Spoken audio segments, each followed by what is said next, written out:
বিসমিল্লাহির রহমানির রহিম। আসসালামু আলাইকুম। তোমরা কেমন আছো? আমি আলহামদুলিল্লাহ ভালো আছি। আশা করি তোমরাও সবাই ভালো আছো। আজকে তোমাদের জন্য রেসিপি নিয়ে আসছি। দেখো, এই যে এখানে আমি 4 ধরনের ভর্তা করতেছি। এখানে আমি চিংড়ি মাছ এইটা তো প্রথমে আমি দেখিয়েছি পটল কেটে ধুয়ে তারপর সেদ্ধ করে হালকা একটু লবণ দিয়ে সেদ্ধ করে নিয়েছি। সাথে আমি একটু পেঁয়াজ রসুন আর একটা টাকি মাছ, এগুলো দিয়ে তোমরা হয়তো কখনো খাওনি। টাকি মাছ ভর্তা খেয়েছো, তবে পটল দিয়ে কিভাবে ভর্তা করে ওইটা হয়তো খাওনি। তো আমার এইগুলো দেখে দেখে করবে। তারপর ওই সেদ্ধ করে একটু তেলে ভেজে নিয়েছি। সাথে আবার আলাদাভাবে চিংড়ি মাছের শুটকি, এইটাও আমি ধুয়ে হালকা তেলে টেলে নিয়েছি।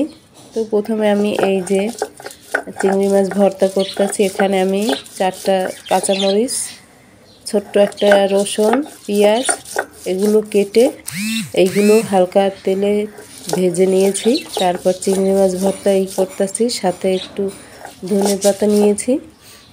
এইটা এইভাবে সুন্দরভাবে আমি বেটে নিয়েছি, কারণ পাটায় বাটা যে কোনো ভর্তা খেতে কিন্তু অসাধারণ লাগে। তাই তোমরা এইভাবে খেয়ে দেখবে। তারপর এখানে এই যে চিংড়ি মাছ ভর্তা শেষ, এখন হলো এখানে আমি পটল নিয়ে নিচ্ছি আর ওই যে টাকি মাছ। তো ভালোভাবে পটলগুলো সবগুলো নিয়েছি। এখানে আমি কাঁচামরিচ 4-5টা দিয়েছি, সাথে একটি রসুন পেঁয়াজ এগুলো ভেজে নিয়েছি।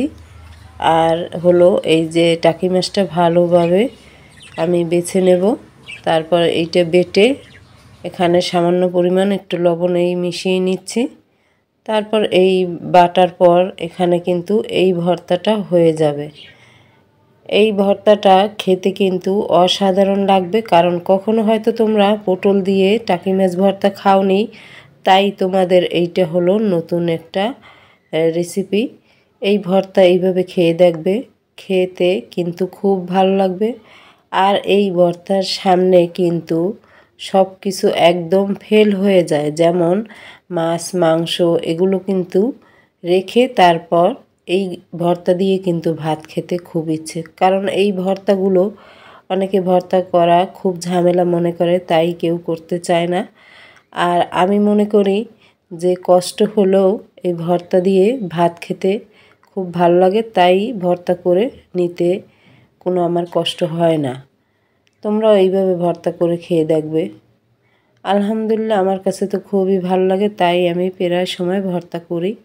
তো ভাবলাম আজকে তোমাদের সাথে এই রেসিপি শেয়ার করি, তাই তোমাদের দেখাচ্ছি। এখন আমি এই শুকনো মরিচগুলো পেঁয়াজ একটু নিয়ে একটু সামান্য পরিমাণ লবণ নিয়ে ভালোভাবে এইটা ভর্তা করব। করার পর এইখানে দেখো এই মরিচগুলো অনেক ঝাল। তো এইখানে আমি এখন এই বেগুনটা ভর্তা করে নেব। আর ওই পাশে আবার একটু শুকনো মরিচ ভর্তা রেখেছি, ওই দিয়ে এখানে আমি ডাল ভর্তাও করে নেব। তো আমার কাছে এইখানে সবচেয়ে আমার পছন্দের ভর্তা হলো এই বেগুন ভর্তা। আর এই বেগুন 2টা আমার গাছে হয়েছে, তাই ভাবলাম একটু ভর্তা করে নিই। এখন আমি এই ডাল নিয়ে তারপর সুন্দরভাবে ভর্তা করব। তোমরাও এইভাবে ভর্তা করবে। এইটি কিন্তু খুবই সহজ। কখনো যে কষ্ট হবে পাটায় বাটতে হবে ভর্তা করতে ঝামেলা মনে করো, তাহলে কিন্তু খুব কম সময়ের ভিতরে সহজে এই ভর্তাটা করতে পারবে হাতে ডলে।